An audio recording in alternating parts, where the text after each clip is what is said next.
ته موف کړای. تو ویلی دغه ته اجازات کولو تر هغه راسي چې تو ته جواد شي وي هغه خلک چې هغه رښتونی دي او تو دروغجن خلک پیژندلی و. لا يستأذنك الذين يؤمنون بالله واليوم الآخر ان يجاهدوا باموالهم وانفسهم. تونا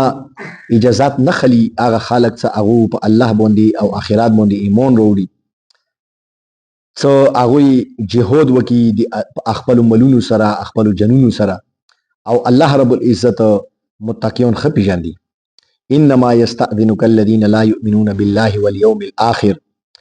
وارتابت قلوبهم فهم في ريبهم يترددون. بشک تو نه اجازت هغه خلق خلی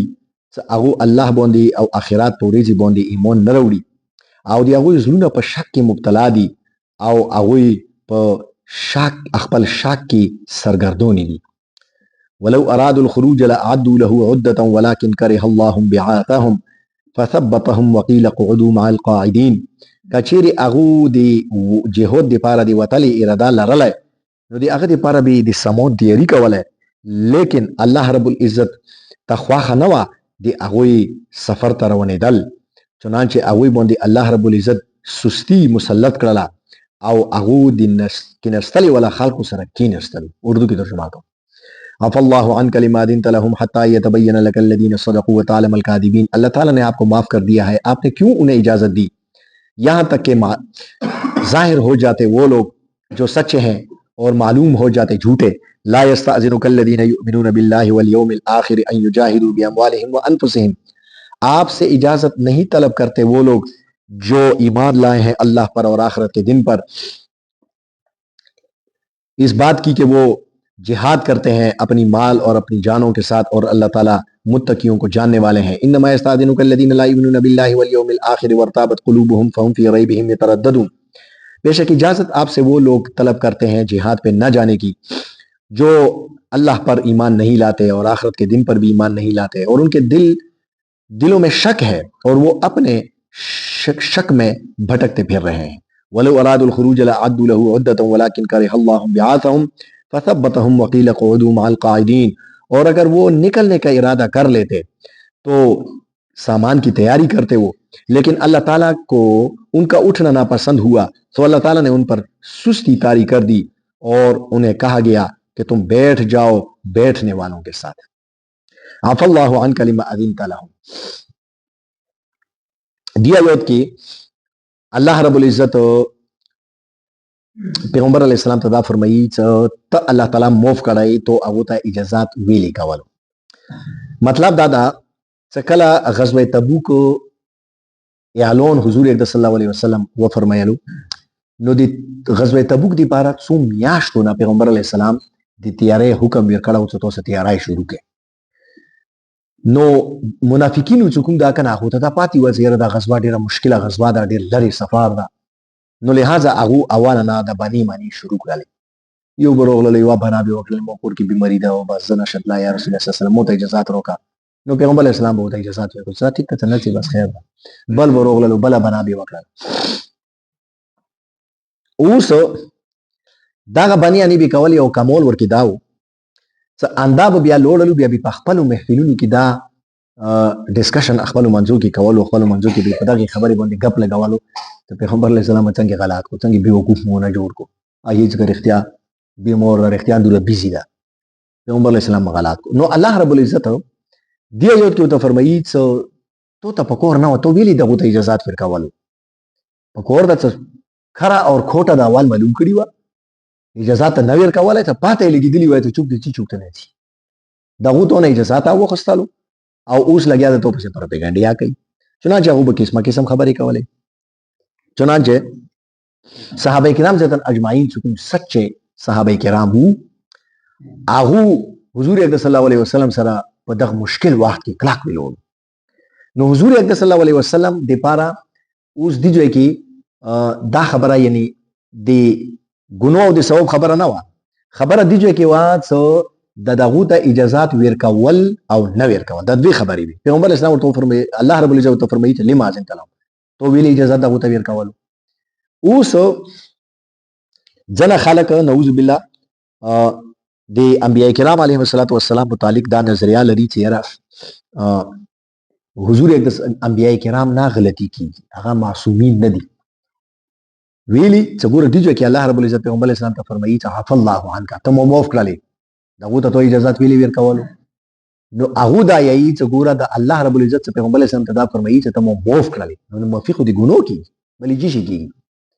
دې مطلب دا شو چې نبی نه ګناه کیږي کنه، ځکه خو الله رب العزت فرمایي دي چې ته الله معاف کړل. نو دغه نقطه نظر دا غدا چې نبی معصوم نبی هغه نه ګناه کیږي لکه عام امتی نه ګناه کیږي. خو جمهور اهل سنت نقطه نظر دا غدا چې نه نبی نه ګناه نه کیږي، بلکې جمهور اهل سنت پرې دا شیعگونه دا یي اهل تشیع دا غدي هغه چې نبی نه ګناه نشي کېدای. خو هغه دی نبی په کټګوري کې امامون اچي چې امام نه ګناه نه کیږي، هغه معصومین دي. دغه کوم بار امامون دي، دغه بار امامون امام موسی کاظم، امام باقر، امام حسن، امام علی، دا ټول امامون دي دغه. نو هغه یی چې دغه ګناهونه نه کیږي. هم دا یی چې نه نبی نه علاوه نور څوګه کډیره لوی هستی نور پرې دا صحابي ویل نه هغه نه ګناه کیږي، خو نبی نه کیږي. اوس دي چې چې دا کوم خالق دا یی چې یرا عف الله عنک، الله رب العزت دي چې دا ما پیټه کا استعمال کړه دا دین د معلومیږي چې نبی نه ګناه کیږي. یمو جمهور اهل سنت ته دا یی چې ګور دا مطلب نه ده. الله رب العزت دیجه کې چې د مافې ټکه استعمال کړه دا د مافې ټکه دا نه ده چې هغه نه جرم شوه ده. د مافې ټکه چې کوم ده که نه دا د دوا په طور باندې استعمالېږي. لکه یو سړی ده هغه ته تو یو کور وسپارلو، نو ته هغه ته یایي چې الله تعالی په طور رحم وکړه، هغه یې مو کور د څه وکړو، یا الله تعالی د تو نه رضي شي هغه یې مو په کور د څه وکړو، یا الله تعالی تو معاف کا هغه مو د تکور نه ایلی هغه ته ونه کو. اوس دې ځکه کې عف الله عنک مطلب دا نه ده یا الله تعالی رضی شي یا الله په تو رحم وکي یا الله رب العزت تو معاف کی. دا ټکی دې سې دي چې دا او په تور منی دا دې په تور منی دا چې کني تو نه ډېر لوی جرم شو دا وشاله ده تو معاف کی. همدان من الله رب العزت پیغمبر علیہ السلام ته دعای په تور منی دا یلی دي دغه په تور منی نه دي چې نعوذ بالله پیغمبر اسلام غلطی شي. اوس دا چې دا البته دا خبره وات یعنی یو خبره اولا وا یعنی ډیره خاوه یو ټیک وا. اوس ډیره خبره دا وا چې پیغمبر اسلام ته الله رب العزت فرمایي چې تو کا اجازه نه و ورکړه. ډیره خبره دا وا هغه کې په फायदा دا وا چې دغه کوټه او خراب معلوم شي وا پاته بلګیدلی و چې چوک تو سره اختیاو کې سنسیر دا سره ویلور دا مشکل کې چوک دنه پټیږي. تو چونکه اجازه ور کړلو دغه ته هغه ملو شته یره موږ د پیغمبر اسلام په اجازه باندې نه لول کته اجازه نه ور کړه او دې ټیم کې بیا دغه پاته بلګیدا چې اوس تو سره چی کنه بار چې کوم مسلمانانو الله رب العزت هغه ته توفیق او پیغمبر اسلام سره کلاک ویلوړو او دغه ورپسې پروپاګاندا کوي. حضرت ابو ذر غفاری رضی الله تعالی عنہ سری دي چې واقعیا لیکلی دا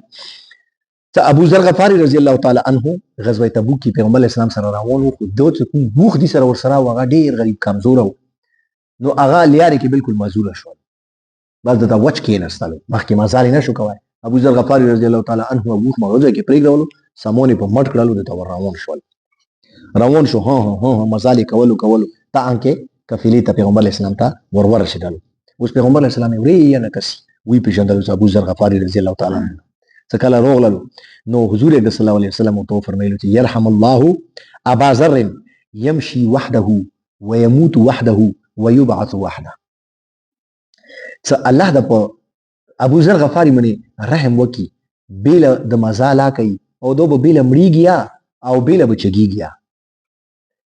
چنانچه د حضور صلی الله علیه وسلم داغه پیشنګوئی بیا پوراش ولا هغه څنګه هغه د سې څکلا د حضرت عثمان غنی رضی الله تعالی عنہ دور شو. پیغمبر اسلام ابتدا فرمایلی يمشي وحده چې مزال دا بیل کوي ويموت وحده مړیږي بعد او بیل ويبعث وحده او قیامت پر ورځ بچګیږي بیل. نو یمر کېدلی واقعي علماء کرام لیکلي دا مورخینو څکلا د حضرت عثمان غنی رضی الله تعالی عنہ دور شولو نو حضرت عثمان غنی رضی الله تعالی عنہ په دور کې د ابو ذر غفاری رضی الله عنه په خبري حضرت عثمان غنی رضی الله عنه سره اختلافات پیدا شول. نو دوه لوړلو رفض یو جوی نو داسې جوی و چې هغه کې ابدي نه وه ډېره کامه خال ابدي وه. بس دوی یو ځای کې لوړلو بیله یې ځون ته یوه کوټه غنې جوړه کړله بس یوه ورسره ښځه وه یو سره غلام یو دو بس کور کې غریب بیله تر بیله به پتې کېدلو بیله تر بیله خپل عبادت دو ډېر عبادت ګزار ډېر هغه تهجد ګزار ډېر دیندوره صحابي. نو بس خپل بیل ژوند تیرولو څه کله مارګ ټیم بیل روغللو نو خپل کور ولاته وصیت وکړل چې کله ایمو اخیری واخرو شي زم مر شم کنه بیا ایمو جنازې خو چوکشتونه نو تاسو چال بو کی چې د کومه لیاره ده دغه لیارې باندې وای مو جنازه کېږي ان شاء الله دوله چوک پروش چنانچه اخذي کور ولای اندسی وو دوی پاغه کېږ دولو چنانچه قدرت د شون و چې وا کفیله تیریدله په هغه کفیلی کې عبد الله ابن مسعود رضی الله تعالی عنہ ورکی هغه څه کله ولیدلو نو هغه ویل چې دا ابو ذر غفاری رضی الله عنه دا حدیث ورکړل شو چې پیغمبر علیه السلام دې متعلق فرمایلی چې الله د پدی باندې رحم وکي دو بمړي گیا بیره دو بچی گیا بیره چنانچه عبد الله ابن مسعود رضی الله تعالی عنہ سره خالق ور سره نو هغه کفیلی د دې جنازه وکړه کفن دفن وکړه نو مغزه کې خاخ کړ او د غور باندې تیر شول نو بهرحال بیا به قیامت پرې دی بچیږي یا بیل ظاهر خبره ده بیل ځای کې دنو بیل ځای کې بچیږي ځنه علماء کرام دا مطلب بیان کړل چې بیل چې دلی مطلب دا شاید چې کني الله رب العزت دو چونکه ډیر دیندور ډیر هغه تهجد گزار او ډیر نیکو نو دې سره به الله رب العزت بیل نه منا اټول نه یو منفرد هغه اجر به دې ته خدای پوکړي کوي ځکه او ته فرمایلی چې دا به بیل چې نو بهر امدان منا یو بل صحابي حضرت ابو خیثمه رضی الله تعالی عنہ نامه دا روغ للو حضور صلی الله علیه وسلم دې چاندي اعلان کړو چې چاندار وره نو ابو خیثمه رضی الله تعالی عنہ روغ شپه مزدوری وکا چوسره مزدوری وکا یو ساعت کوم دا کنه هغه تقریبا د سویت یو اته سیرا هغه جوړیږي خجوره جوړیږي نو یو ساعت کوم دا کنه خجوره وګټله یعنی مزدوری کې وته ملو شو خجوره رول د پیغمبر اسلام ته یا رسول الله صلی الله علیه وسلم نور واسطونه د چاندي کې شپې مزدوری مو کړی د روغ شپه مزدوری کې راته دا خجوره ملو شو دار نه قبول کړ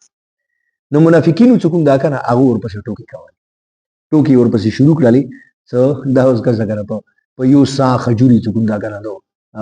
هغه غوړي شهادت غوړي دو کامیابی غوړي په یو سا خجوري او په دې باندې دوه لګیا دي هغه سره کیسر سره مقابله کوي په یو سا خجورو باندې یې کیسر غني فوج مقابله ته د مسلمانانو راوړي په وخت سره نو منافقینو دا په خیر ورپسې کوي